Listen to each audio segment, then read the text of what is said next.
Video content has been made available for information and educational purpose only. Unidirectional trade strategy is a copyright content of IFMC. Hello and welcome viewers. आज हम देखेंगे कि market की कल जो expiry है वो कैसे हो सकती है। उसके अंदर हम पहले निफ्टी का चार्ट देखेंगे निफ्टी कैसा बिहेव कर रही है आज, एंड ऑप्शन चेन के डाटा को रीड करेंगे एंड देखेंगे उसके अकॉर्डिंग हमारी जो वीकली एक्सपायरी है निफ्टी की वो कैसी हो सकती है। आज ओवरऑल मार्केट के अंदर क्या हुआ, आज मार्केट के अंदर रेड कैंडल बनी है। इंट्राडे अगर हम चार्ट देखें तो जो हमारा दिन है यहाँ से स्टार्ट हुआ था, उसके बाद मार्केट ने एक सपोर्ट यहाँ लिया था, उसके बाद एक सपोर्ट यहाँ लिया था एंड ये रेजिस्टेंस मार्केट ने यहाँ पे क्रॉस कर दिया था। एंड में अगर हम देखें तो जब मार्केट क्लोज हुई थी तो मोस्ट प्रोबेबली जो हमारा डाउन ट्रेंड चल रहा था वो डाउन ट्रेंड खत्म हो गया था। अब 2 दिन मार्केट को ऑलरेडी हो गए हैं गिरते हुए, तो अगर मैं एज पर चार्ट एनालिसिस जाऊं तो यहाँ पे इंट्राडे का जो ट्रेंड था वो खत्म हो रहा है। तो कल मोस्ट प्रोबेबली हमारे को एक यहाँ से एक पुल बैक रैली देनी चाहिए, क्योंकि एंड में भी जो है हमारी जो है वो बाइंग ही चली है। अब ऐसा हो सकता है देयर कैन बी पॉसिबिलिटीज कि ये शॉर्ट कवरिंग थी, बट अगर ये शॉर्ट कवरिंग है तो हमारे को ये वाला लो ब्रीच नहीं करना चाहिए एज पर टेक्निकली। अब हम कोशिश करते हैं कि ऑप्शन चेन का डाटा देखें और उससे आइडेंटिफाई करें कि जो ऑप्शन के अंदर जो पोजीशंस है बड़े लोगों की वो कैसी है। ये मैंने निफ्टी का ऑप्शन चेन खोला हुआ है, जिसके अंदर मुझे ये दिख रहा है कि सबसे ज़्यादा जो कॉल राइटिंग की जो पोजीशन है, जो बड़ा बंदा है वो बैठा हुआ है 18,300 के आसपास, which has 2,71,000 contracts in open interest. इसको हम नॉर्मली यूज़ करते हैं फॉर पोजिशनल ट्रेड एंड बड़े ट्रेड के लिए हम नॉर्मली जहाँ पे हाईएस्ट ओपन इंटरेस्ट है इसको मान लेते हैं as a resistance point call के अंदर। अब अनटिल एंड अनलेस ये 18,300 वाला कॉल राइटर ना फंस जाए तो ये और ऊपर जा सकता है। नेक्स्ट बड़ी पोजीशन जो हमारे को नज़र आ रही है वो आ रही है 18,400 पे। तो मैं जो 2 हाईएस्ट OI वाले हैं उनके अंदर मैं पोजीशंस को रीड कर रहा हूँ। पुट साइड पे अगर मैं जाऊँ तो पुट के अंदर हाईएस्ट ओपन इंटरेस्ट जो आ रहा है वो आ रहा है एक तो 18,000 पे और दूसरा आ रहा है 18,100 पे। यानी नीचे की तरफ जो मार्केट सपोर्ट लेगी वो 18,100 एंड 18,000 के आसपास है। ठीक है, पहली हो सकता है कि 18,100 की सपोर्ट को हम सस्टेन कर लें।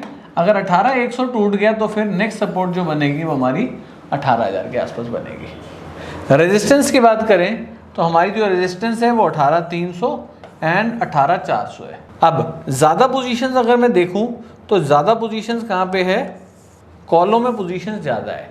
यानी मोस्ट प्रोबेबली बाजार जो है वो तेज नहीं होने वाला, और जो बड़े लोग हैं वो प्रेफर क्या करते हैं, कॉल बेचना ज़्यादा सेफ कंसिडर करा जाता है एज कम्पेयर टू पुट बेचने से, क्योंकि बाजार को चढ़ने में टाइम लगता है बट गिरने में ज़्यादा स्पीड रहती है।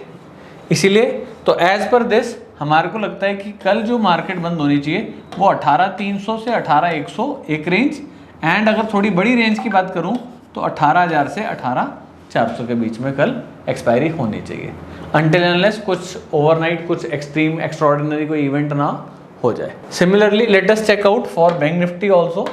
बैंक निफ्टी के अंदर भी अगर हम चेक करें तो हमारा पिछले 2 दिन से सेलिंग चल रही है एंड आज भी जो मार्केट की कैंडल है वो स्ट्रॉन्ग कैंडल बंद नहीं हुई है। जब तक स्ट्रॉन्ग कैंडल वीकनेस की बंद नहीं हो रही तब तक हम मान सकते हैं मतलब तेजी ही है, मतलब यानी जो अभी जो ट्रेंड है वो कंटिन्यूड ही है। मोस्ट प्रोबेबली क्या होगा, मार्केट यहाँ से इस सपोर्ट को लेके वापस ऊपर चली जाएगी। अगर ये अप ट्रेंड में ही है तो ये वाला लेवल जो है हमारा ब्रीच नहीं होएगा। इंट्राडे चार्ट पर आते हैं एक बारी। इंट्राडे चार्ट देखें तो आज जो हमारी सेलिंग चल रही थी ये सेलिंग यहाँ पे कहीं ब्रीच हो गई है। नीचे मार्केट ने एक double bottom kind of pattern बनाया है जो 43,450 के आसपास बनाया है। तो कल के लिए मुझे लगता है एक रेजिस्टेंस हमारी ये होएगी, इसके ऊपर गए तो हम आज के हाई के पास की एक रेजिस्टेंस ले सकते हैं। ठीक है, वो इंट्राडे आप चार्ट्स के ऊपर देखेंगे ही देखेंगे। तो अब हम आते हैं ऑप्शन चेन के ऊपर। लेट अस चेक आउट कि बैंक निफ्टी के अंदर जो राइटर्स हैं वो कहाँ बैठे हुए हैं। बैंक निफ्टी के अंदर जो राइटर्स हैं हाईएस्ट OI है at 44,000, 2,51,000 कॉन्ट्रैक्ट्स। जब तक ये सेलर नहीं फंसेंगे तब तक हम नहीं मानते 44,000 के ऊपर की एक्सपायरी होएगी। पुट साइड पे अगर हम जाएं तो 43,500 जो है यहाँ पर हाईएस्ट ओपन इंटरेस्ट है। तो यानी बैंक निफ्टी की जो एक्सपायरी है वो 44,000 से लेके 43,500 के बीच में ही होनी चाहिए। ठीक है, अब इसको बनाने के लिए, इसको स्टडी करने के लिए हम अलग अलग स्ट्रेटजीज बना सकते हैं। नॉर्मली जो न्यूट्रल स्ट्रेटजीज हैं उनको हम डिप्लॉय कर सकते हैं, जैसे कि बटरफ्लाई हो गई, आयरन फ्लाई हो गई, आयरन कॉन्डर हो गई।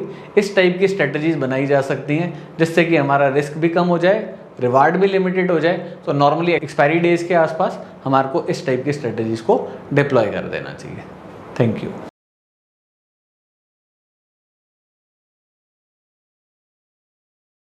स्टॉक ट्रेडिंग के दौरान मुझे क्या खरीदना चाहिए और मुझे क्या बेचना चाहिए, मुझे कब खरीदना चाहिए और मुझे कब बेचना चाहिए, ये सवाल आपको परेशान करते हैं।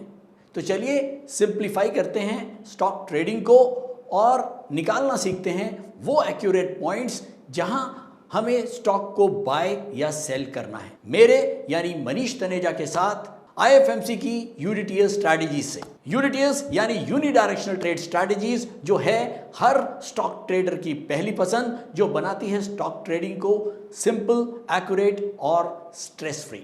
यूडीटीएस स्ट्रैटेजीज सभी इंटरवल्स पे काम करती है, चाहे वो इंट्राडे हो, पोजिशनल हो या लॉन्ग पोजिशनल हो। मेरे 26 सालों के एक्सपीरियंस और एक्सपर्टीज का निचोड़ है यूडीटीएस। IFMC की लोकप्रियता का राज है उसकी copyright strategies, and IFMC is unchallenged leader in stock market education. IFMC is now a school of 10 million learners, awarded twice by Delhi City Icon Awards. So let's begin UDTS online course by IFMC.